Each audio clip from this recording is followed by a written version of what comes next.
My way, or the highway, and in the driveway is a nice range. Cause I grind through the climb, I invite pain. You'll never hear me, bitch, nah, I don't complain. Just gotta flip the switch and you can go and obtain anything you want, anything you need. Your mind's got the key ingredient, it's belief. They deceive with the negativity, but I just slide right by that energy. Even when you feel low, you can still go. Even when you feel slow, you can still go. Even when there's no hope, you can still go. I never answer to no, man, I still go. Go, go, go, go, go, go, go, go, go, go, go, go, go, go, go. What's going on, everyone? Welcome back to the Gallop Out. Jackson and Mikey P filled in last week for me as I've been on vacation the past 10 days, but I'm back. Jackson, you're here as always. We get to cover one of the biggest weekends in racing to start each year, and that is Pegasus weekend down at Gulfstream Park in South Florida. Jackson, how you doing? I know we just wrapped up Pacific Horse Players, but we're back on the main show. Doing good. I'm most excited that we get to finally change the intro picture tomorrow night after Rank wins at third place. So we got to get Mixto out of there, get Rank onto the page. I'm ready. That's right. When look, Mixto is the highest earning highest earning horse in the Calumet barn, but that doesn't matter because he just won the Pacific Classic and for our boy Dougie O'Neill. But when Rank wins tomorrow, that winner's circle picture will be the intro one.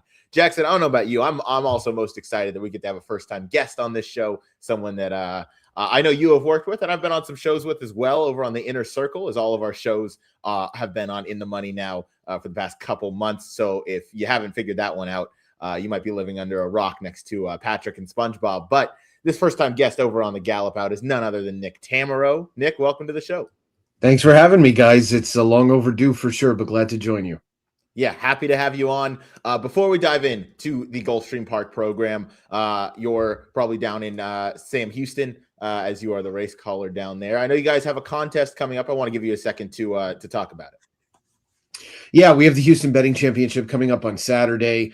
Unfortunately, with a little uncertainty at this point weather-wise. We're expected to be on kind of the southern end of this big storm that's crossing the United States, but at least as of right now, when we're taping this, it's Tuesday night. Things are looking like we should be able to at least have our card.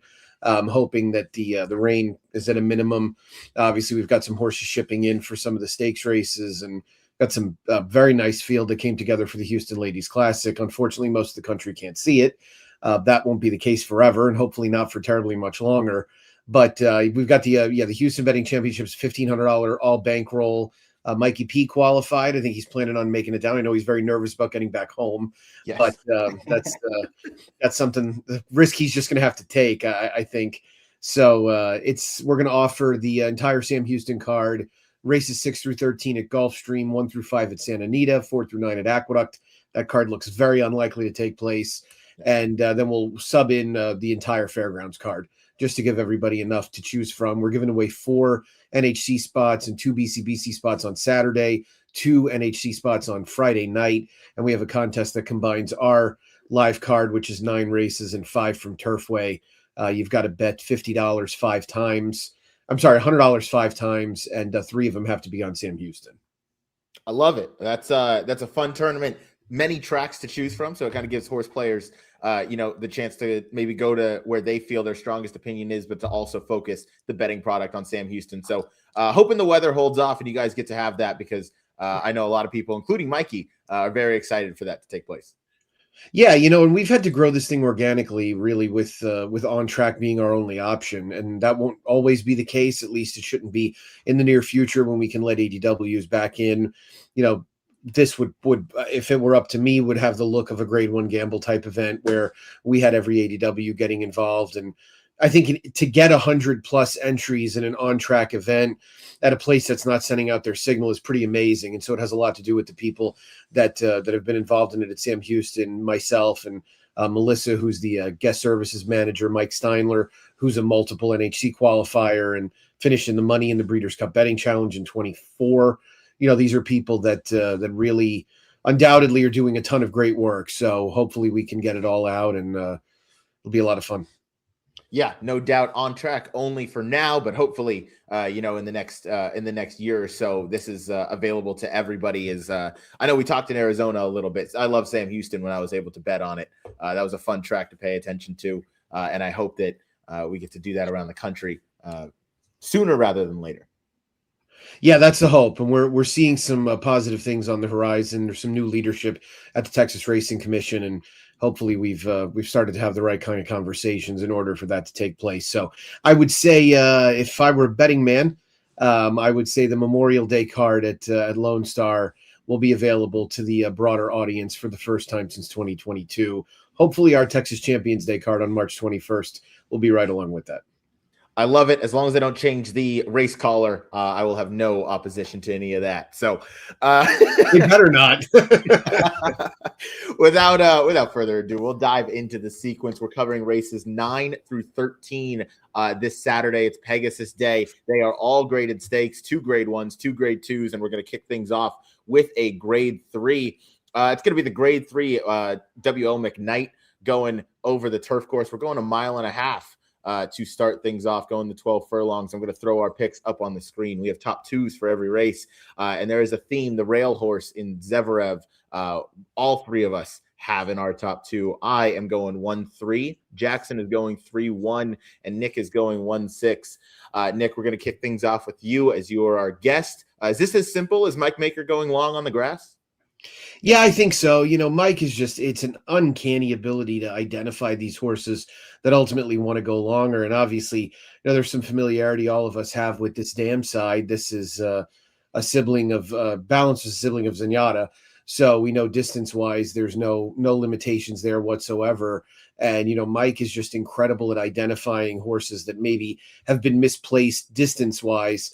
And that's the case here, obviously, with all due respect to Cherie DeVaux. This was a horse that was obviously looking for more ground.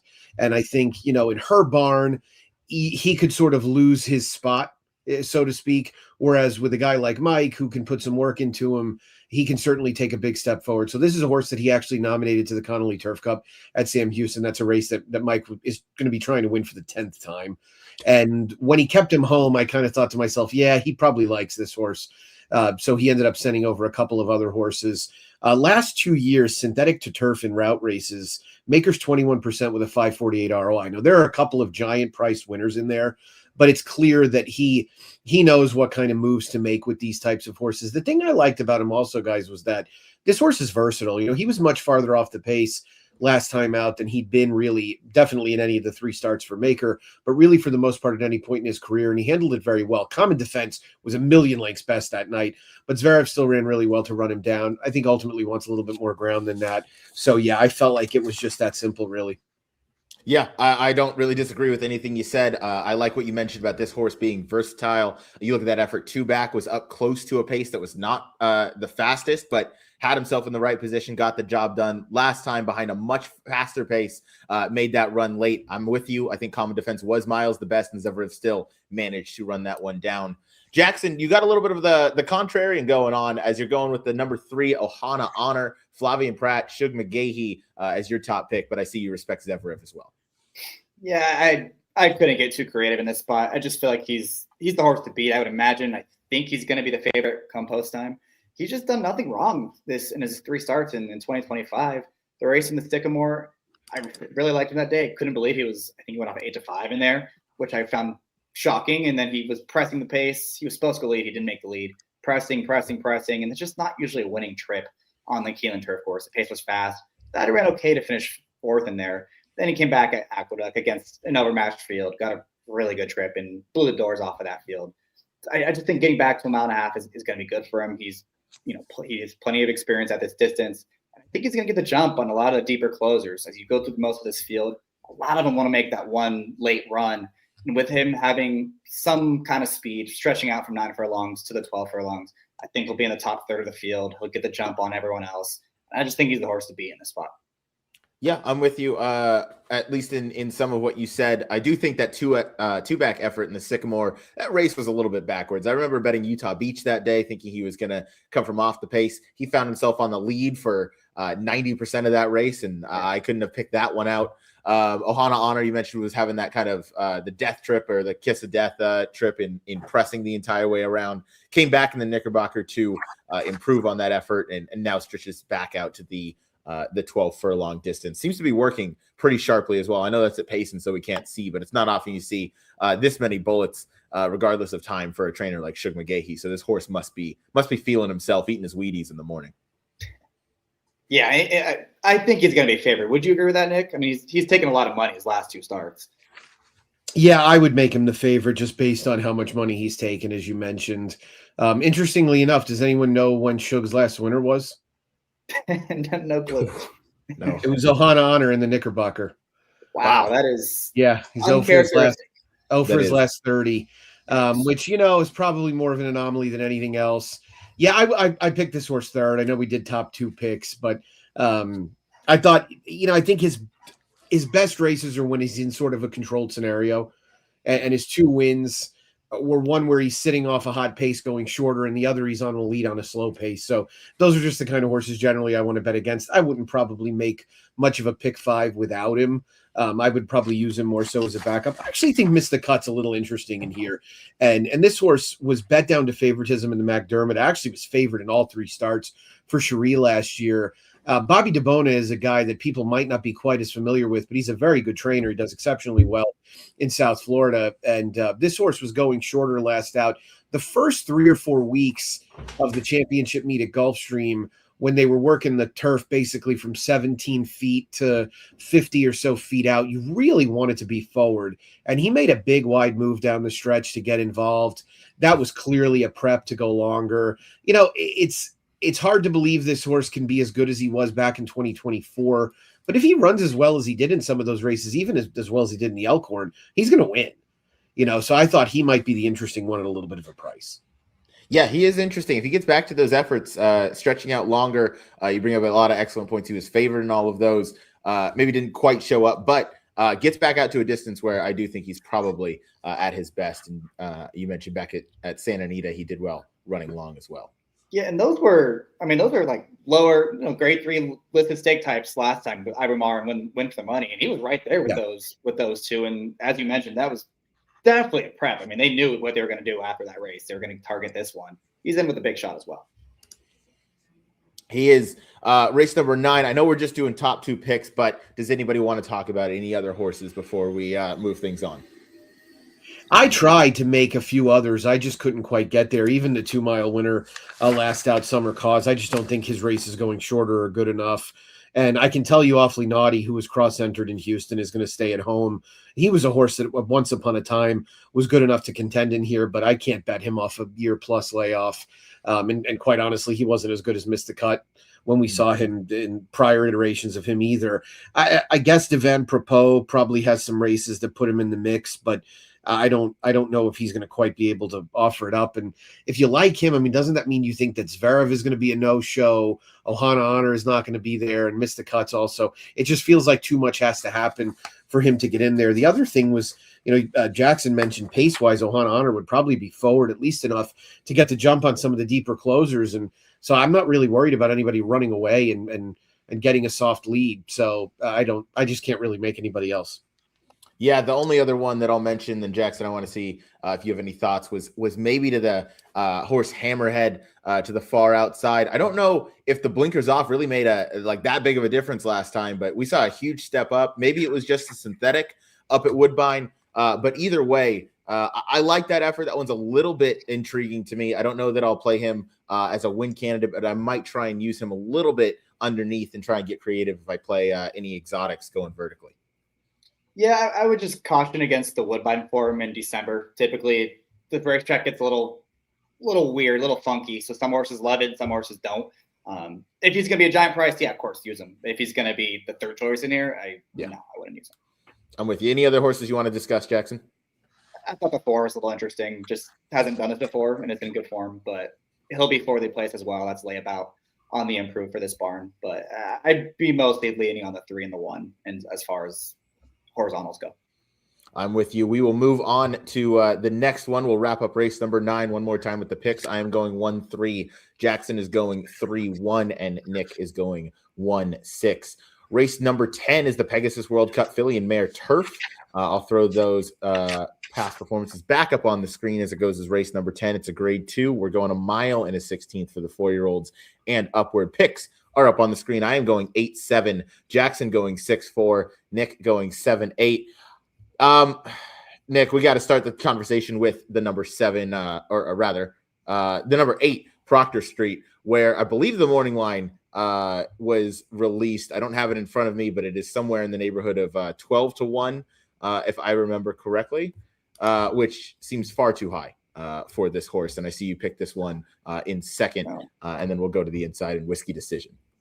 Yeah, I'll take the under on 12-1 on this horse, who seems to get bet pretty heavily each time. I couldn't really believe how much money she took when she was favored in the Perfect Sting, mainly because Dynamic Pricing had won a grade 1 over that turf course a little bit earlier in the year. So this is a horse that I kind of kept an eye on early in her career. I was a big Proctor's Ledge fan, and a friend of mine, Jack Jenkins, and I we laugh about Proctor's Ledge because he liked her when she broke her maiden at Gulfstream at 50-1. And we were at the NHC, and he didn't use her in the NHC. And it obviously would have put him into pretty prime contention. He had to pick 5 for like 20 grand, but he would have definitely been a little bit better off in that respect. So she bounced back out of that perfect, and she ran fine in the Perfect Sting anyway.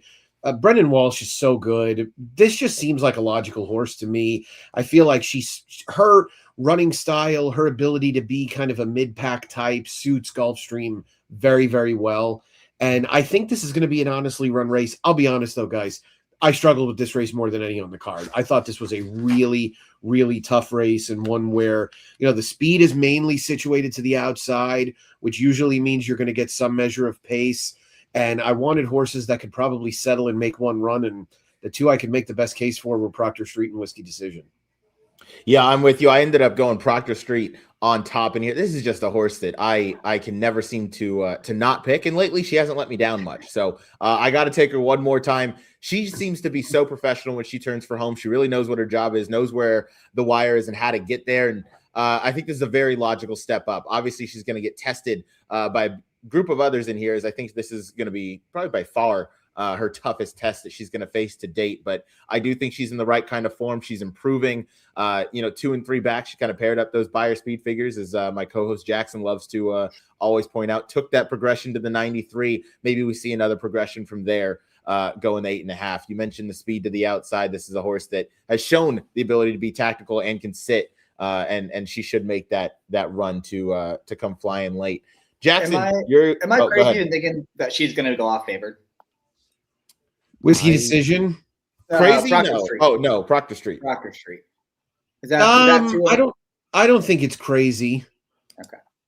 I don't think it's crazy. I don't know if she'll quite get that much money, but I'm going to try and find this morning line actually while I have it here, and I can kind of read it out. We do have Proctor Street at 12-1.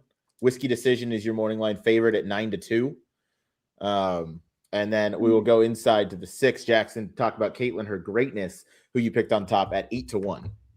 Yeah, I love this filly. She was the catalyst for the biggest score of my entire life, so I feel obligated to bet her back almost every single time. But I do think she has a legit case to win this race, and I think people are going to look to her turf form and be, oh, she's probably just better on the synthetic. But her 2 turf races that were really bad both came on the outer at Woodbine. You look what she did on the inner turf in the Dance Mart 3 back when she hit the front too early and got caught late. And then as well early in her career, that inner turf at Woodbine plays much more similarly to Gulfstream's turf course than the outer obviously does. So I can be forgiving of those races over on the outer. And her form, I think her form recently puts her right there. And I do think she's going to be, she won't be on the lead, but she's going to be 2 lengths off of it. She's going to be saving a little bit of ground. That's kind of what the winning trip is on this Gulfstream turf course. And she's run plenty of numbers that are every bit as good as horses like the 7 and the 8. So if she's going to be 8-1 in this spot, I think it's a pretty fair price. No doubt. Jackson, correct me if I'm wrong. Was that date that you referenced for your score on September 13th? No, it was the King's Plate when she won the King's Plate. King's Plate. Sorry. That is the date I was trying to find, not 2025, 2024 in that win, because you and I had just begun our shows. I think I met you like the day before. Yeah. Correct. And then I watched you hit this thing, and I said, "Oh shit, I really gotta tune things up if I'm competing with this guy who's just hitting these ridiculous pick fives going all over." So no, I remember that day pretty fondly. So still nice hit on there. Nick, I want to throw it back to you, as you and I both have Whiskey Decision in the mix here. You picked her on top. I have her in second. This is one that I think it sets up really nicely for her, and Pratt and Chad Brown on these big days always seem to show up. Yeah, just a mare that got a lot better when she got in Chad's barn. No disrespect to Arnaud Delacour, but this is really the kind of horse that's in Chad's wheelhouse, right? An off the pace turf female. And those are the horses he's always gotten the most out of. And I think if you excuse the Boston Spa, where Chad's barn wasn't exactly rolling at that point during the Saratoga meet, I think you can explain away a little bit for that. I thought she came back and ran very well in the Athenia and was expected to do so, but delivered. So she figures to get the right kind of trip. She's not painfully slow either. So I wouldn't be surprised if you see Flavian use her a little bit out of the gate to ensure that she gets a good forward spot. So she just made a lot of sense to me from that perspective. Brian Nadeau made a 9-2 favorite in here, and I think it's that kind of race. I really, really can't see the public going hog wild for anybody. And, you could see the spread between the shortest price and the longest price in this race being about as narrow as you can get in a 12-horse field.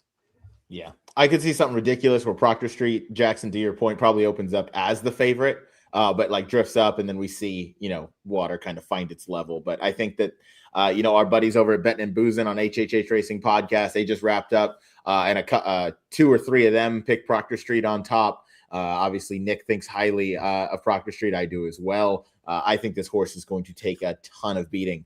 So I don't think you're that far off in your estimation that she could be the favorite. But one that won't be the favorite, one that should be a good price, is 8-1 on the morning line, is a horse you picked in second. That's the number 4 Breath Away from Miguel Clement and Oisin Murphy. Yeah, just another contender, and what's just a wide open race. And I thought her races at Del Mar were both pretty good. The Col de Coba, she closed from way out of it to get up for second. No one was beating Special on the day, who just trounced that field. But you look what everyone else has done to come out of that race. I mean, we saw Medora win last week with a 97 buyer. Creval Dioro came back to win, also entered back in this race. Deep Satan ran a really good second in a grade 3 right after that too. So, or I believe that was Public Assembly, excuse me. So that was a strong field that day. She came back in the matriarch, did not really get a setup in that race, but I thought she still closed nicely to finish fourth in there. And the hope with her is the pace just really heats up. She's got a huge late kick, but she needs the pace to develop in front of her. At 8-1, she's, I think, a horse you could definitely use on your tickets. She's one you could use. I do want to talk briefly about the pace scenario. We know one horse that's going to go. That's going to be the number 5 Classic Q for Mark Cassidy and Jose Ortiz. Nadeau has that one at 6-1 on the morning line. Nick, you had mentioned that a lot of the other pace is going to be coming from the outside, I think, and One More Time is a horse that's certainly going to show some speed, but probably not get in the way of the stablemate of Classic Q. But you have a horse in our time, last raced out at Del Mar in the matriarch, going the mile. This is one that's certainly going to be forward. Irad Ortiz taking them out for the first time since August in 2024 at Saratoga. This is one that I think certainly does her best running on the front. But Nick, in terms of a pace scenario, do you think Irad and Jose or the brothers are going to hook up as they go into the first turn, or how do you make this pace scenario? Yeah, that's a tough one to have to deal with, right? And it does make you nervous about what exactly could go on. I don't expect them to get into any kind of pace duel. And the interesting thing is that randomly out of nowhere, Jose had Classic Q almost last 2 starts back at Keeneland, and it came out of nowhere. And she ran very well, actually, all things considered. That was a weaker race than this for sure. But she came back into Mrs. Revere, and I generally feel like the November turf course at Churchill is a little more conducive to speed types, so I'm not surprised she ran better. I've just never really been a big fan of this horse. I thought she was very fortunate in the Wild Applause. She did come back and run very well in the Lake George, but just don't know if she's been at that level again since. I know speed figure-wise, it would indicate that she was last time out, but I'm a little skeptical, and it's hard for me to kind of sit down and look through this field and envision a scenario where she wins. Because if she is able to get clear, I feel like she's going to have to work so hard in order to do so. And if she ends up rating, there's going to be a bunch of horses that just bury her inside. And I don't really love her chances of getting through there to make that work. I'm with you. Classic Q's not the horse that I could ever really make winning. I don't think she's the best of the speed. I don't think she's the best closer. I don't think she's the best if she sits mid-pack. So I agree with you there. Jackson, any notes on how you think the pace scenario is going to play out with horses like In Our Time? You have Moving On Up, also in the Saffy barn, who can be forward naturally, but probably won't be a part of the pace. But what do you make of the pace scenario here? Yeah, I mean, it's Gulfstream. It's a 12-horse field. I think they're going to go honest enough, at least. In Our Time seems the most likely candidate to hit the front. After that, it could be a number of horses tracking them, but I don't think they're going to walk the dog necessarily. I was a little surprised she's 5-1 in this spot, considering her recent form. But look, if she get loose, she can be dangerous for sure. She can be dangerous. Well, it's going to be interesting to see how that plays out. We'll wrap up race number 10. But first, anybody else want to talk about any other horses in this race before we keep things moving? No? All right. Race number 10, I'm going 8-7. Jackson's going 6-4. Nick is going 7-8. We will move on now to the late pick 3. We're going to start with race number 11, of course. It's the grade 2 inside information stakes, going 7 furlongs on the main track. Picks are up. I am going 8-1. Jackson's going 3-2. Nick is going 3-11. Jackson, we're going to start with you this time. I know we texted a little bit all together about getting wise with the number 3, Jody's Pride. Pride is going to kill the price, to your point, but still pick this one on top. Looks to bounce back after, I believe it was a third in this race last year behind Mystic Lake and Emery. So you're taking it right back 1 year later. This is a great race. There's 12 horses entered, and I mean, I think 9 or 10 of them can win. And I'm not going to fault anyone for taking a shot in this spot. So I think Jody's Pride is interesting in that her most recent form just seems a little dirtied up. She tried to go the grade 1 at Keeneland, and we just talked about earlier, the pressing the pace on the grass, going 2 turns is just not a winning formula. And that's what she did. She was 3 wide both turns, pressing a fast pace. She hit the lead top of the stretch and just got a little tired in the final furlong.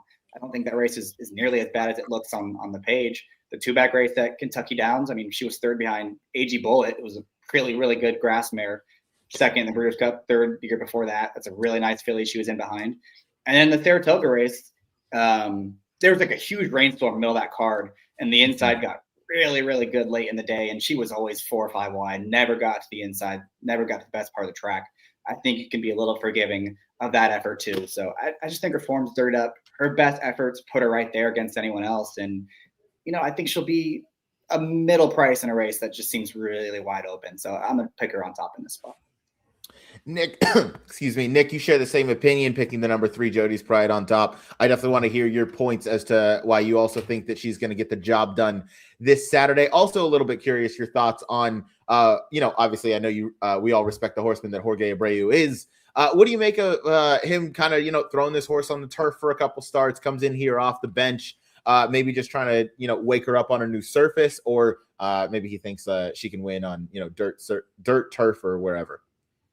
Yeah, I think if you remember back to the middle of the summer last year, the division that we were all crowing about being incredibly strong was the filly and mare sprint division. And so he probably realized after that honorable miss, there's no point in me going out and bashing my head against the wall against the likes of, Ways and Means, Kopi, and et cetera, et cetera. And then ironically, it ended up being one of the weaker Breeders' Cup races by the time we got to the fall, because there was a lot of attrition along the way. I think she ran just well enough at Kentucky Downs to earn one more try on turf. I've never really been a big fan of her around 2 turns, especially since her 2-year-old season, because I think what her good finish in the juvenile filly showed us is she was just a filly with quality, and she was probably a little ahead of the curve at that point relative to the rest of her generation. This is what she's always wanted to do. 1-turn races, to me, 7/8 to a mile. If this was a mile, I'd probably like her even more. But I think there's really, as Jackson said, the trip and the honorable miss, less than ideal. People aren't really going to realize that, how good the rail got that day. The Better Roses also, your 3rd beaten 14 at 7/8, but Ways and Means on her favorite track wins by nearly 8, and Scylla runs 2nd. And, Scylla was a filly that didn't really deliver at any point last year until when it really mattered. And we all sort of wondered, well, God, what if we had seen this a few more times? She's still very, very good. So I also went back and watched the workout at Palm Meadows on January 11th. Jorge Abreu worked her with Nelson Avenue. Jorge trains his horses a lot like Chad Brown. He worked for Chad Brown, so he's looking for his horses to pair up, work together, tries to really pair them up based on what he thinks is comparable ability. She clearly outworked Nelson Avenue, who's running a little bit earlier, or actually he's running a little bit earlier on this card in the Hooper. Quality horse, solid, hard knocking, older dirt male. And so I thought that was a really good sign. So I think she fits this race like a glove, and I think Flavien will be able to put her really wherever he wants early. There should be enough pace for her to have a target, and she doesn't have to be that far off it anyway. Yeah, she's never come from that far off of it in her dirt tries. I know, again, we only give our top 2 picks. I did not have her in my top 3. I probably had her around 4th. I will say the biggest plus I could give her is when she comes off the layoff, those are her 2 strongest numbers, going 7 furlongs in last year's Inside Information, and then again in May at Belmont at the Big A and the Ruffian. Both of those going 1 turn. One was going the 7 furlongs over this racetrack, of course. So she seems to fire fresh, and she's one that is probably going to concern me. This is the race that I always seem to spread the deepest every year when I play these horizontals, because these fillies and mares going 7 furlongs on the main track can always get some funky results going. So I do like the picks with the number 3, Jody's Pride by you gentlemen. We'll go down to the number 2 in Necessity. Jackson, Riley Mott. I would imagine this one is going to be quite the price. So sell us on why you like this horse to win the race. Yeah, I think she'll be a price in here. And look, I believe there's 5 horses. I believe the top 5 finishers are all coming out of that race at Gulfstream on Boxing Day. And you're going to talk about Sterling Silver in a minute. I thought Sterling Silver got the best of the trip in that race by a mile. I don't think it was really close. But I thought Necessity was not maybe always in the best spot. She's kind of behind horses, in between horses. You know, Sterling Silver got the jump on her. I thought she actually still ran okay to be second in that spot. I don't know how she beat Claret Beret after that horse snuck up the rail. And Necessity just seems like a horse that is kind of rounding into good form right now. Her last 2 races are a lot better than what she was doing earlier in her career. The key to this filly might just be cutting back to 1 turn, because that's her last 2 races have been 1 turn. That's what she has never done in her entire life, and those are her best 2 races up to this point. So I'm hoping she's just on the improve. I don't love the inside post for her because she doesn't seem like she has a ton of early speed. But I do think, as you said, she's going to be a big enough price where if she, can work out a trip, if she can get enough pace in front of her, then she can come running late.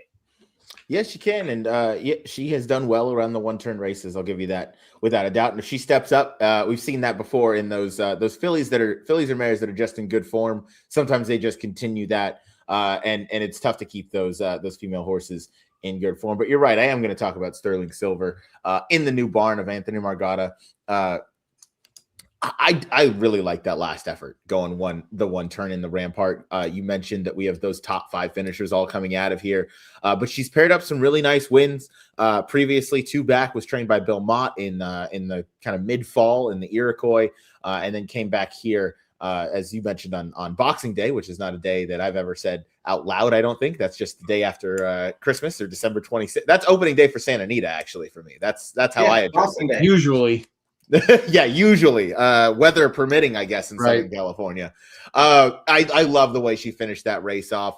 It really looked like when she got in the clear, she really powered home and did a good job of it. I think she could beat all of those same horses that she's facing again. I think she drew really well. And I think there's enough pace to kind of set things up for her. The rail horse in Indy Bay does scare me, and I'll get to that in just a second. But I did think Sterling Silver was going to be a force to be reckoned with. I'm curious about what the morning line looks like. I don't want to take her at too short of a price, because I do think this is a very deep and competitive field. But I'd hope for maybe 7-2 if that's at the absolute kind of floor. I don't know if I'm wishing for that or not. That's low. You take 7-2 on her? That'd be the lowest I would take on her. Yes. Okay. It sounds like Jackson would lay 7-2 on her. Yeah. I think I might.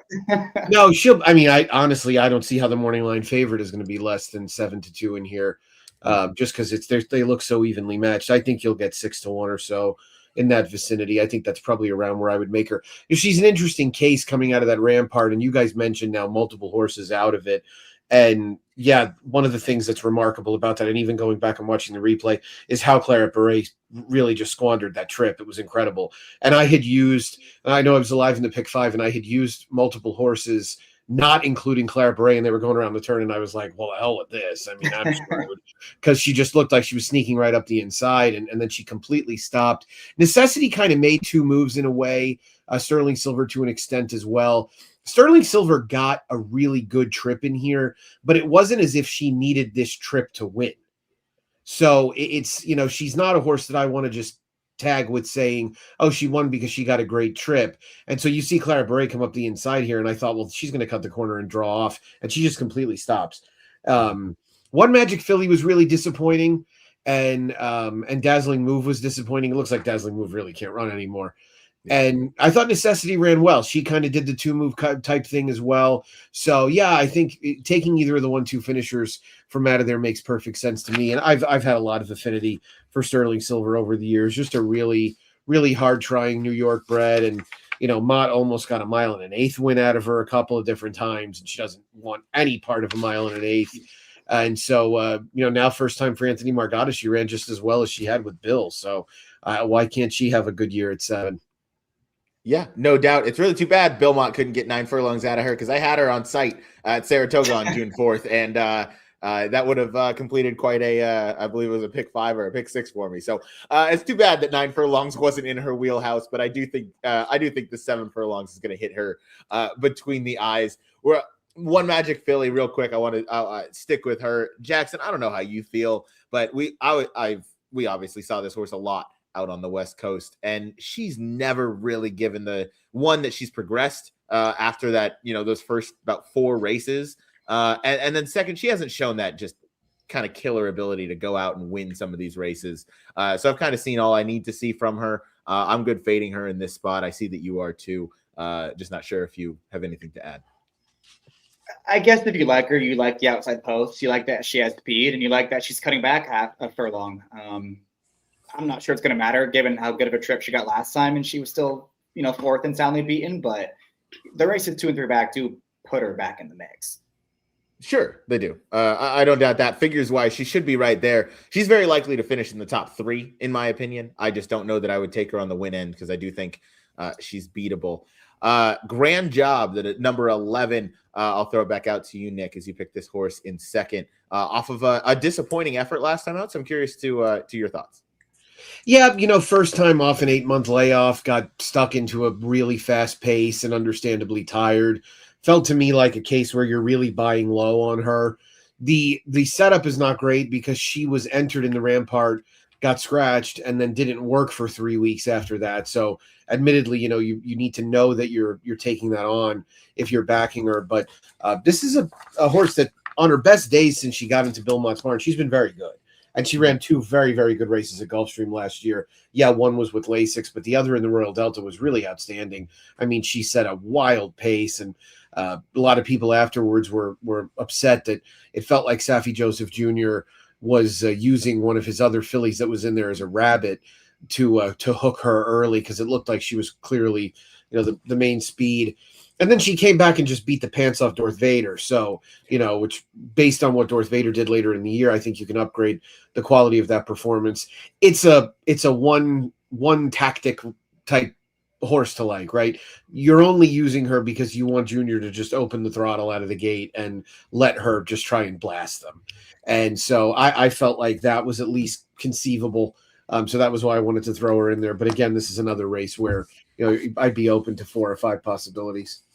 Definitely, this race is wide open. This is one I would use on horizontal tickets for sure. You see those very quick works, 2 and 3 back for Bill Mott, even go 4 back, but you have that little bit of a break in the work tab. But this horse clearly, when she's right, she is very quick. I remember in October of 2024, Paul Halloran, buddy over at HHH, was letting us know that Junior Alvarado stayed in New York to ride this horse in that effort before flying out to Del Mar for the Breeders' Cup races. So clearly that barn jockey and trainer have thought very highly of this horse since coming over to the States. So if she can get back to some of those efforts, she's very dangerous. I'm with you. She's the one type horse where you need Alvarado to send like a banshee out of that gate, because I think if he gets clear and isn't in a duel, I think almost not regardless of how fast she goes, but if she's going fast and she's clear, she might have the ability to kind of stick out that last bit, because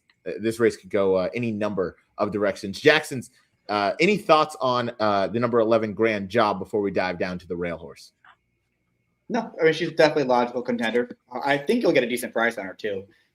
I think she kind of missed the break last time from the rail, and then Jose might have gotten a little over aggressive, just sent her and saw what happened. But definitely a horse that ran like she needed to start. She did. I'll go down to the rail horse in Indy Bay, and I'm curious your guys' opinion here. Obviously, last time in the Grade 1 cotillion at Parks, whether it was the surface of Parks or the distance, she kind of threw in the towel. Her race was over very, very soon into that race. Really just ran about a quarter of a mile, and then now we see her back here many months later. But Irad still hops back aboard here. I thought that was a little bit interesting. This is one of the big days. You know, he'd have some other options of where to go. I know he rides for Safi a lot, obviously, but for him to hop back on this horse, coming off of an eased line and a layoff, makes you think at least this horse is not done running yet. So I respect this horse enough.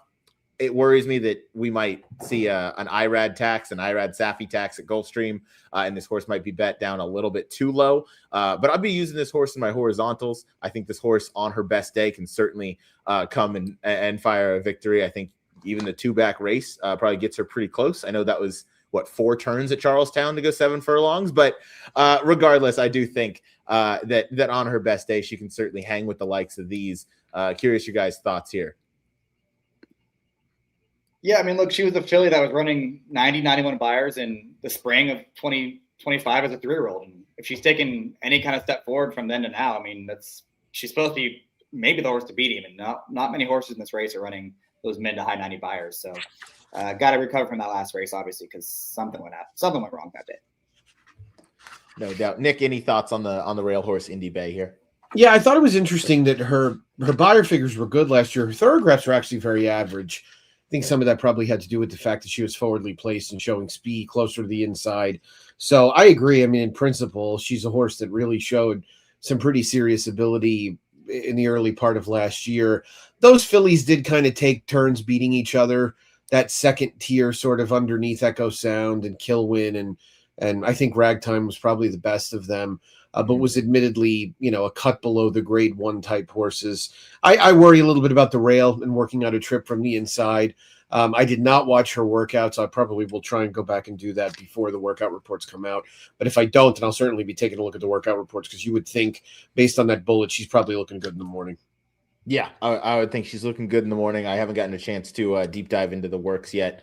Either. I think I was only able to catch maybe one of them, but Indy Bay, I do think again on her best day, yeah, she was running those really strong numbers mid-season, early season 3-year-old. So as long as she's not over bet, I do think I'd take a little bit of a stab at her at the windows in a sort of win bet candidate if we can get. Again, I don't think the favorite should be under 7-2, so anybody shorter than that, I'd probably fade.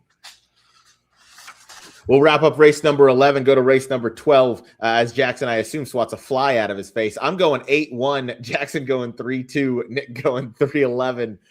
We will go on to race number 12. It's the Pegasus World Cup Turf, the Grade 1, one of the 2 Grade 1s we'll cover now. We're going 9 furlongs on the grass. Picture up on the screen. I'm going 2-3. Jackson is going 2-8. Nick is going 3-2. Jackson, I think you and I, our strongest opinion here is in program trading. I definitely want to get your thoughts. But first, let's go to Patrick B. and Cone, or let's go to Nick, as Patrick B. and Cone and Beach Gold is his top pick in the Pegasus World Cup Turf. Yeah, this is like my only off-the-wall thought for the whole pick 5 sequence, and this horse is going to be a relatively big price. Deservedly so, based on what we've seen from him so far.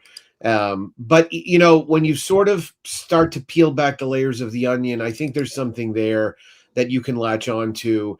So going all the way back to the Mint Million, he was 3 to 4 wide the trip.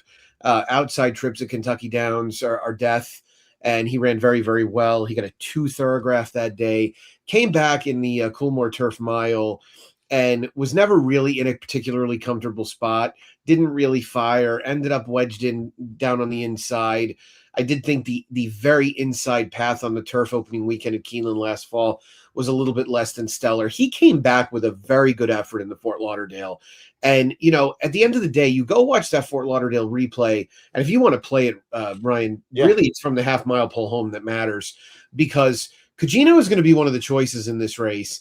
And if you keep a look at one eye on Cugino and one eye on Beach Gold, what you're going to notice is that, Cugino gets one of the all-time great rides and trips that you're going to find. He's in the West Point Silks, whereas Beach Gold is always on the outside in this race. He's in those sort of lavender, grayish looking silks. He's a 5.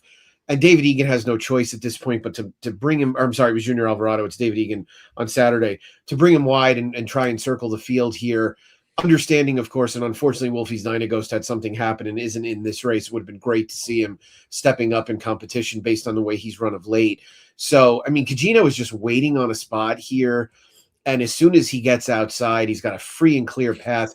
Beach Gold has to keep fighting on the outside. I know there were a couple lengths between him at the finish, but there was at least that much difference in terms of ground loss and ground save throughout it. So now you have Beach Gold coming back. Interestingly, his last workout was with Layabout. I thought he looked clearly best of the two. Cohn took Layabout and ran him in the McKnight. And I think part of that was keeping Beach Gold in here. And so I could make a case for him. I don't have to really go too wild in order to do so. And at the end of the day, I think Program Trading is clearly the horse to beat. I think the 1 1/8 is probably the biggest mitigating factor with Program Trading. He's a horse that's a little bit better with a little bit more ground. So he's the one to beat. I could make a case for Beach Gold at a price. Yeah, I picked Beach Gold in second. I don't necessarily disagree with anything that you said. I just think Program Trading's a slightly better animal. Is going to be coming from around the same place, and I think if both of them were to showcase their kick, I'd probably take Program Trading. I don't know, maybe 8 times out of 10, but you're going to get a much better price on Beach Gold. Right. To your point, so I think, and Jackson, I'll turn it over to you to the price you think we'll get on Program Trading here. I'd love to know what it is overseas in the anti-post, as would you. But yeah, Beach Gold, a horse I certainly respect, coming second off the bench from that turf mile, ran really well. Cugino and Wolfie's Dynaghost, who, as you know, 7-year-olds, they always hit their peak form. So Wolfie's Dynaghost is it's a shame we can't see him in here. He'd be a very deserving favorite, but now I think the race is maybe a little bit more open, and it could go a number of different ways, but I do think Program Trading is going to be tough. Jackson, I'll go to you to give your points on this horse and what odds you think we're going to get. Yeah, I just think we have Program Trading, who's a legit grade 1 horse, and he finds himself in a field that probably is more like a grade 2 or grade 3 type of race. And to Nick's point, I do think he's probably better not going to 9 furlongs. He's probably better a little bit further, more like 10. But he's been running really well going a mile. So this is actually better than what he's been running against as of late. This is supposed to be better than the last couple of races have been for him. And watching the Breeders' Cup Mile back, he broke okay. He kind of got squeezed and shut off at the start, then had to take up a little bit. The beginning of the race wasn't necessarily ideal for him. And then they're coming around the turn, and he is following Notable Speech. Pratt's behind him the whole way, and Pratt has to decide to follow him the whole way up the rail or do try to go around him. And he ends up trying to go around and just gets completely stopped. And it wasn't Pratt's fault. He's just trying to make a move in there. But he lost any and all chance in that race. And despite getting completely shut off in the stretch, he still finished the final quarter in sub 23 seconds, which I thought was amazing to discover that. So, he's not exactly a super slow horse. I don't think he's going to be coming from dead last. I think he'll be mid-pack-ish in a race like this. And, if he shows up, I just think he's supposed to beat this field when it comes down to it. I'm with you. If he shows up, he should absolutely beat this field. He's going to be my single in any horizontals. I think this is, to me, the most likely winner. I'm with you. This is a 3-time grade 1 winner in a field that I don't think has that kind of class or prestige. Yes, could maybe get a little bit upset.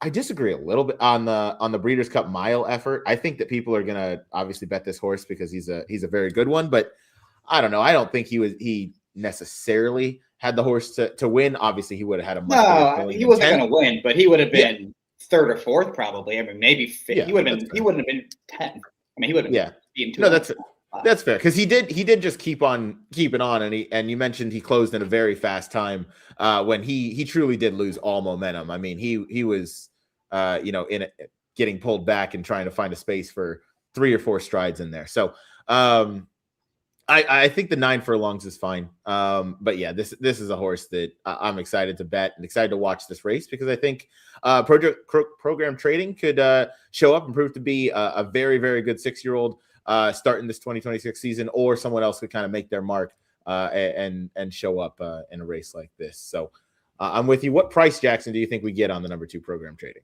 I mean, I think he's probably going to be even money-ish come post time. Potentially. He's 5-2 in the morning line. I think that's too high, but he's got to take a lot of money. Yeah, he's going to take an absolute beating. Nick, I'm curious your thoughts on what you think maybe the off odds will be on this horse. The morning line is 5-2, and then what do you think you'll get on Beach Gold? As that is a much more favorable morning line at 15-1. Yeah, I think program trading will be probably 3-2 or less. I think the public's really gonna hone in on this horse, and understandably, right, with those credentials, a Grade 1 winner, a horse that's been competitive in Grade 1 races for a long time. I don't really think he's of this caliber, although I don't really want to find out the hard way.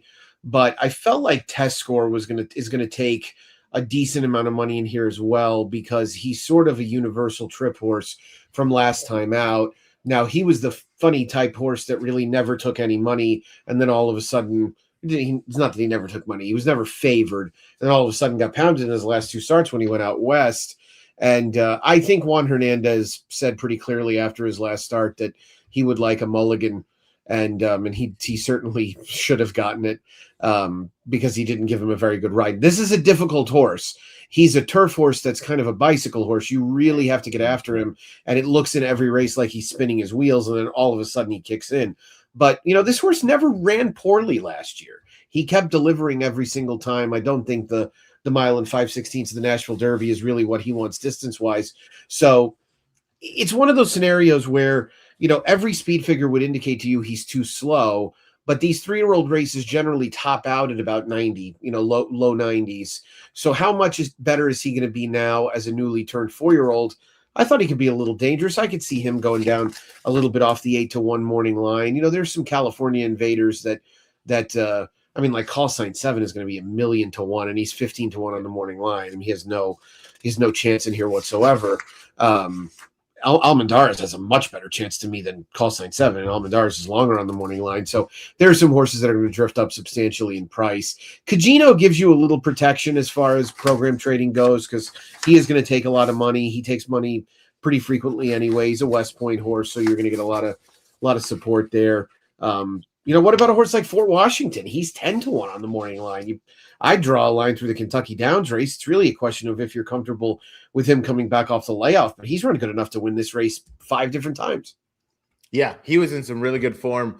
Our buddy Jason Avila, who Jackson we talked to at Santa Anita, had him big time in the dinner party over that. I know it's listed as good. Definitely was not a good turf course. It was a quagmire.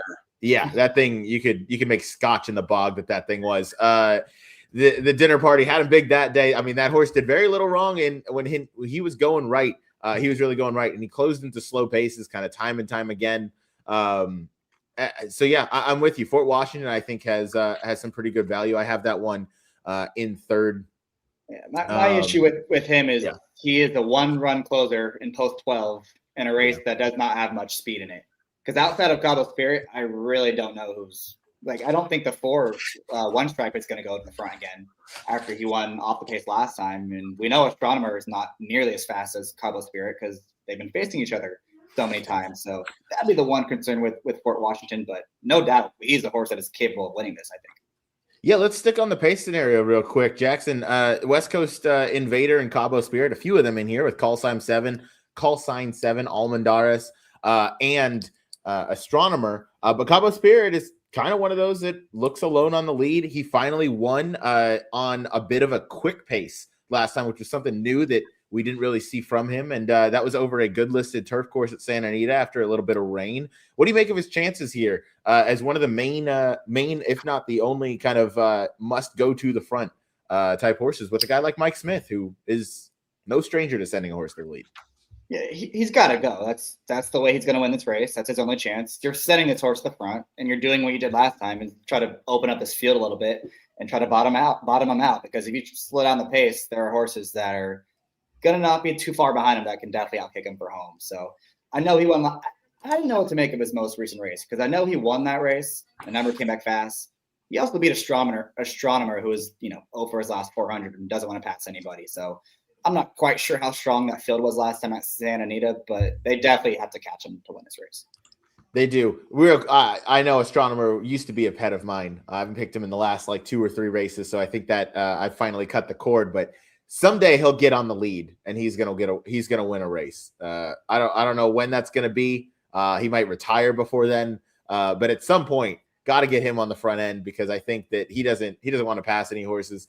Cabo Spirit could certainly take them a long way. Might finish in the top 3. George Papadromo. Only won for 25 last 5 years with runners outside of the state of California. So not a huge vote of confidence there. He doesn't typically ship well. He doesn't ship often, though. That's only about 5 a year. That only is 5 a year. So call sign 7, or rather Cabo Spirit has certainly deserved the ship off that last win. We'll see if he can back up that performance. Anybody else want to talk about any other runners before we move on to our main event here? All right. We will move it on to the Pegasus in race number 13. But real quick, I'm going 2-3, Jackson 2-8, and Nick is going 3-2. We'll move on now to the feature event. We're going 9 furlongs on the main track. It's for 4-year-olds and upwards. It is the Grade 1 Pegasus Stakes. I am going 11-7. Jackson is going 5-7. Nick is going 8-1. So we're all different on the front end. 3 of us, 6 picks, 5 different numbers on the screen. We are going to start, Nick, with you. We'll go out to the number 8 with number 8 Poster. Owen Hardy, Junior Alvarado is aboard. Should get a very nice price on this one. I'll read the morning line out loud in just a second when I pull it up. We have 20-1 on Poster. So looking for a big bomb in here. Gets blinkers on for the graded stake start. Yeah, I'll tell you, I'll be honest with you guys. I thought there were a lot of speed horses in here, none of whom I could really embrace. And the closers consisted, the ones that I could pick, basically consisted of Skippy Longstocking and Banishing. And neither of those two really lit my fire relative to a horse like Poster. I know he had a comeback race. It was second off the layoff last out. He hung a little bit, but that was his first time back on dirt in almost a year. He's a horse that's run pretty consistently on any surface. He's going to get a lot of pace to run at. I'm just trying him. I don't even really know if 1 1/8 is what he wants. So I felt like I could make a good enough case. He's going to be a big price. I don't want to pick White Abario. I don't have a big problem with him, but I hate the stops and starts and all the, he was scratched, but he was fine. And his workouts are spotty and some of them didn't look that great. His last one looked fine. I watched it. So that was why I ended up going there. Maybe the blinkers helped him finish the job a little bit because it did look like he kind of waited on Skippy Longstocking to fight back on the inside of him a little bit the other day. So that was kind of my thought. I'm all ears as far as alternatives. I don't have any arguments with a lot of horses in here. Yeah, I'm not going to get I love the pick with Poster. I would never try and talk you off of a 20-1 morning line, especially for the boys in blue and Godolphin and a guy like Junior Alvarado who has to be still full of confidence with the stellar 2025 he's had. And this horse is coming off a career best performance over this racetrack, going the mile in a 16th, and that's that short stretch that you have. Flavian Pratt was aboard that day, gets to stretch out. Got beat by Skippy Longstocking, who maybe on the day was a bit of a better horse. But if Owen Hardy had this date circled on his calendar, there's a chance that maybe that wasn't the peak effort they were looking for, and they just wanted that good step up. So getting the blinkers on, I think that's a little bit of a confidence builder, I would say, just because maybe he was looking around for some competition late after he made the lead in that last start. So maybe this is kind of to focus him up. But again, 20-1, I have nothing. I'll talk quickly about the number 11 White Abario, and then we can get off of this horse. I had heard all week during Breeders' Cup week they wanted to scratch this horse because he moves a little bit weird. And in a week where there's a lot of eyes on the sport, I can't necessarily blame anybody for that. When you never know, and a horse that's been stopping and starting his entire career pretty much. But when this horse goes to Gulfstream Park, he seems to be a different animal. That work 2 back was nice. He seems to be coming into this the right way. I hope that 4-1 sticks. I think that's reasonable enough. I'm not going to take anything lower than that. I'd probably pivot to a horse like Tapan Street that we'll talk about and maybe some others. But I think if this horse is 4-1, he's proved before that he can just kind of show up at this racetrack. He's 8 for 10 here. He only has 10 career wins. All of his best work comes over this racetrack, and going the 9 furlongs is no problem for him. So I'll give him a look at 4-1. Nothing shorter though, as I think he's coming into this obviously looking for a repeat performance in the Pegasus World Cup. Go ahead, Jackson. No. I saw you on mute. I wasn't sure if you had thoughts. I am going to get your thoughts, though, as you are going with the other Saffy in the number 5, Skippy Longstocking, coming off a win, just beating Poster and Catalytic last time out in the Harlan's Holiday. Yeah, I think Nick and I probably see this race pretty similarly in that there's just a ton of speed. I think they got to fly up front. And, I don't entirely trust Disco Time yet. I'm not going to be surprised if Disco Time wins, but I do have, a question or two about him that I want to make him prove it to me at what's going to be a shorter price. So I think Skippy Longstocking is going to find himself in that middle of the pack. And I thought last time he ran well. I thought Poster got the jump on him, and he was able to come back and and beat that horse. I can forgive the Charlestown race. It's just a weird racetrack. Saratoga, he made a move just way, way too early. And he has run his better races over here at Gulfstream Park. So it just seems like a horse that is supposed to trip out, has numbers that fit, and is going to be, I think he's 15-1 on the morning line. That's a pretty good price on this horse. Yeah, he is 15-1 on the morning line. You nailed that one. I don't necessarily hate Skippy Longstocking. I think this race could go a number of different ways. I do. We should talk about the favorite next. Disco Time coming in here. Flavien Prat aboard. Brad Cox trains this runner. 5 for 5. All 5 were with Florent Giroux, and you got to imagine there's a jockey upgrade going to Flavien Prat in a spot like this. Nick, I want to get your thoughts. Obviously, 3 back at Fairgrounds in the Lecomte Stakes. That was a very impressive race, coming from well off the pace in a fast race. Finished in front of Built that day, and obviously that's on the early 3-year-old trail to the Kentucky Derby. Has since come back. Fauner Park in the St. Louis Derby ran away with and hid that day, and then again in the Dwyer. What do you make of this horse's run style, and then what do you think Pratt does from the rail as you pick this horse in second? Yeah, Brad Cox has that uncanny ability to find spots all around the country where he can be even money.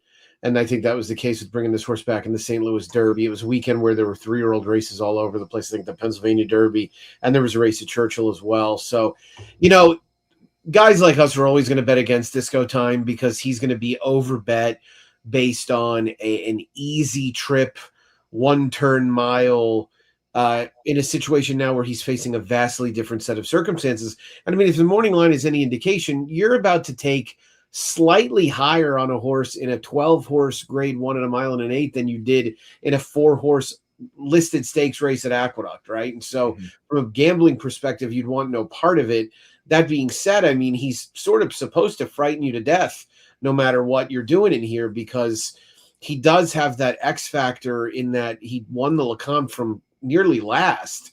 So, do I think Flavien is going to want them to sprint away from him so he can take back and make one run? No, I think he wants to be in the thick of things. And I think if he had it his way, he'll bust out of the gate and win the race to the turn, and then basically tell everybody else, look, you want to get the lead, you're going to have to get in front of me.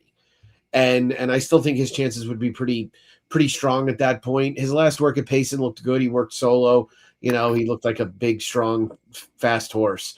So I don't know how much more you'd expect from him, but I don't know. He's an enigmatic horse for a horse that's going to be such a short favorite because you don't know just how good he is. Obviously, he's delivered now 5 times in a row, but I wish we knew a little more about how he'd handle tougher competition. This is clearly not, the Arrogate or Gun Runner versions of this race, but it's a tough group, and it's one that he's going to have to be on the top of his game to beat them. He is, and this is, I think, by far going to be his toughest test of his career so far, and he's going to have to prove that he is up to the task, as he's facing obviously older horses, as he's now a 4-year-old. So it's going to be interesting. I'm not going to be including him on any of my horizontals. I think that if I'm going to take a horse like Program Trading and some others that are going to be on the short side, I want to toss at least one of the favorites, and I think Disco Time is probably the one. Scares me to death. You're absolutely correct. And if he blows the doors off this field, I mean, we have a real player in the handicap division, and no surprise that it's by not this time. But I do think Disco Time, if they're ever going to try and beat this horse, it's got to be in this spot. Jackson, your thoughts on a deserving morning line favorite? Yeah, I just think you're supposed to try to beat him in here because I don't – his last 2 races came under, as Nick said, just perfect circumstances. I mean, he got the easy leads and was pressing a softer, stop pressing the pace on the outside in the clear.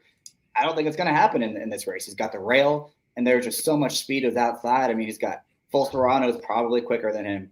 He's got Madaket Road is a grade 1 sprinter with speed. Captain Cook, grade 1 sprinter with speed. Mika, grade 1 turn horse that is very, very fast too. I just think you're supposed to make him beat you from off the pace in this spot. And if he goes way too fast in the front and beats you that way, okay, so be it. Good job. You're just way better than everyone else. But I just don't think that's going to happen on Saturday. So at 3-2 or 8-5 or whatever he's going to be, I'm going to go against. Yeah, I'll play against, but he's one that if Pratt and Brad Cox and this horse is really a superstar, they'll prove it on Saturday because they are going to get tested. Next horse, and one of the last ones we'll talk about, was a horse that everybody was waiting to see this one come back after the win in the Florida Derby. The only horse to beat Sovereignty in 2025, Tapan Street, came back going the 1-turn mile, got the job done. Not exactly like a 1-9 shot should, but obviously bigger plans were in order. Jackson, you and I both picked this horse in second. I obviously anticipate a step up. I think you do too, but I mean, we're going to need a jump up of probably 15 plus buyer points. And do you think that's in the wheelhouse? Yeah, it's certainly possible. And I wasn't in love with the comeback race. It was not visually pleasing, but I don't think that was really, I don't think it was fully cranked up to win that. I think it was probably the plan. Let's just get him an allowance win and stretch him back out to 2 turns, which is really what he wants to do. And I do think he's looked a lot better in the mornings since then than he did leading up to that race. So I think he's going the right direction. I just don't know how short of a price you want to take on him either, because he seems like he could be the second choice come post time. And I think I'd want closer to the 6-1 that he is on the morning line. Yeah, he is a nice price. Go ahead. I'm curious to hear what you guys have to say about his Florida Derby, because obviously it was impressive. He's the last horse to beat Sovereignty, and I think everyone's going to key in on that.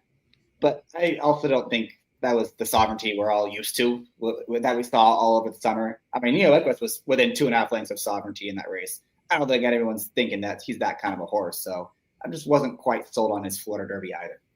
I think that, Nick, I want to get your thoughts as well. For me, Tapan Street in the Florida Derby had my second biggest win bet of 2025 because, Sovereignty, when he came out and won not the Holy Bull, but the Fountain of Youth off the bench, it was like, okay, well, he's not going to, there's no need to have him win the Florida Derby. I think Tapan Street needed the points at the time to kind of get in there, and he was really the only other logical horse. So for me, at the time, that was who I wanted.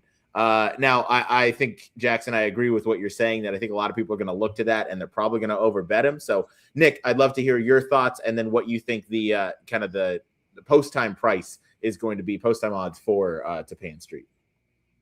Yeah, I think if you drew a line through Sovereignty's name and wrote in Thoroughbred X, this horse would be 3 times the price that he's going to be. So, I mean, it's his calling card is that he's the only horse that beat Sovereignty in 2025. And I agree with what you just alluded to, which is that I don't really think that was the Sovereignty that we saw in all those other starts. I think he was clearly being positioned to just get a run in because he needed another race. And I think if you remember, Manny Franco rode him that day as opposed to Junior, who had gotten hurt. I think Manny's instructions were to get him around there, keep him in one piece, keep him out of trouble. Don't worry about anything happening because he really doesn't need any finish better than just galloping around there. So, Jackson kind of said it. His comeback race stunk. It could have been a lot better. And, knowing Brad a little bit, seeing a lot of Brad's horses, I imagine Brad was disappointed with that comeback. I think he would have expected him to run a little bit better. He was getting Lasix for the first time. Flying Liam is a horse that was in for 25 at one point last year, finished third, beaten 3 lengths. So he should have run better in there. I don't know how good he is. That's the problem. And horses like this that I don't know how good Poster is, right? But Poster's going to be 25-1. So I can make that gamble. I can't take 6-1 or so on a horse that I just have real doubts about whether he's competent enough to win a race like this.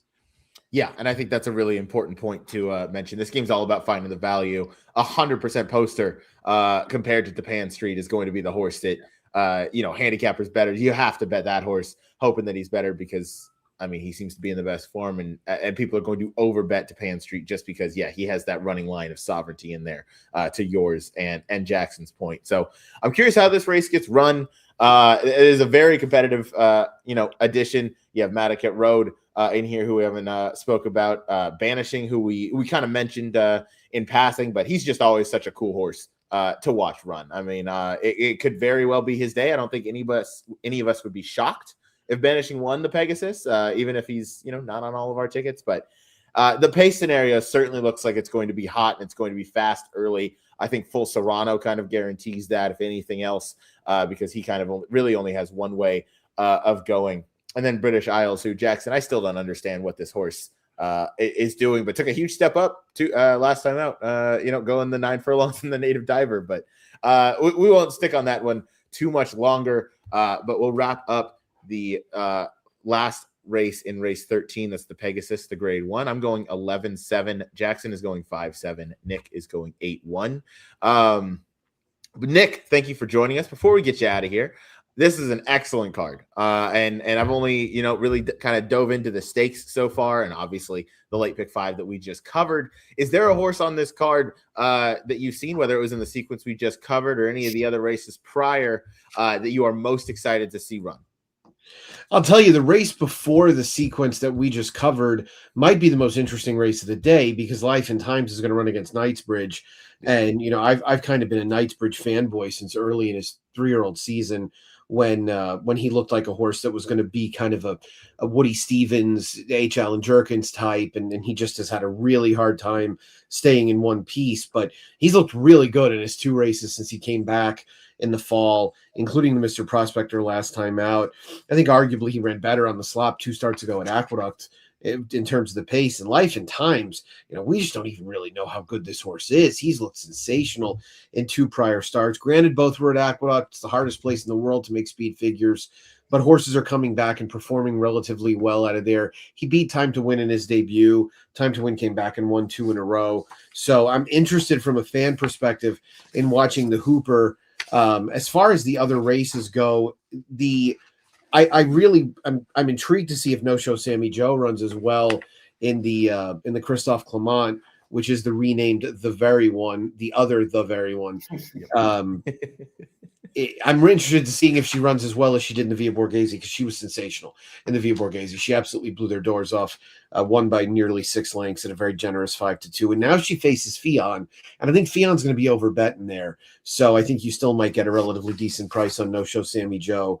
And there's a couple of synthetic races that are actually very good. There's a turf sprint that looks really interesting as well. I've never really liked him, but I almost wonder if it might be the right spot for Coppola, who loves Gulfstream, and now looks like he's really clear on the front end, in a spot where he can get brave, and he gets Irad on him again after failing in the Janus. He's going to be a better price than he was that day too. Yeah, in terms of horses I'm most excited to see run, I am right with you in Life and Times versus Knightsbridge. That race, and I'm curious your guys' thoughts real quick, and we won't go on too much longer, but it feels like the type where one of those is going to win clear. I don't think either of those really give the appearance that they're, dig down and they're going to, ding-dong battle down the entire thing. I feel like one might pull a little bit clear, and you'll kind of see who is truly the better horse. That's just kind of that's the vibe I get from seeing them both win. All their wins are kind of from, blow the doors off their competition type of horses. But I'm with you. I think Coppola is loose as almost as loose as can be in that 5 furlong sprint. That horse does love it here. Jackson, I'll frame the same question to you. Horse you're most excited to see run this weekend on the Pegasus card? I have not looked at the undercard yet, so I can't give you one there, but it would be the Pegasus, the World Cup for me. I'm very curious, even though I'm against the one in that spot, I'm curious to see how he does and how the rest of the field ends up running. Yeah, it's going to be a very fun race card, as it always is, kicking off the 2026 season with just a stellar card front to back. 13 races going. We just covered the late pick 5. Nick, thank you so much for joining us. It was great to finally get to do a show with you. We hope to have you back on in the future, without a doubt. And great, best of luck to you. Hope the weather holds off for Sam Houston this weekend, as you guys have a very fun contest that you guys have on hand. Thanks, guys. Yeah, enjoyed it. I look forward to coming on again. Absolutely. For our special guest, Nick Tammaro, and my co-host, Jackson Muniz, I'm Ryan. Thank you guys for joining us once again on the Gallop Out. It's good to be back, and we will see you guys next week. Good luck. Peace.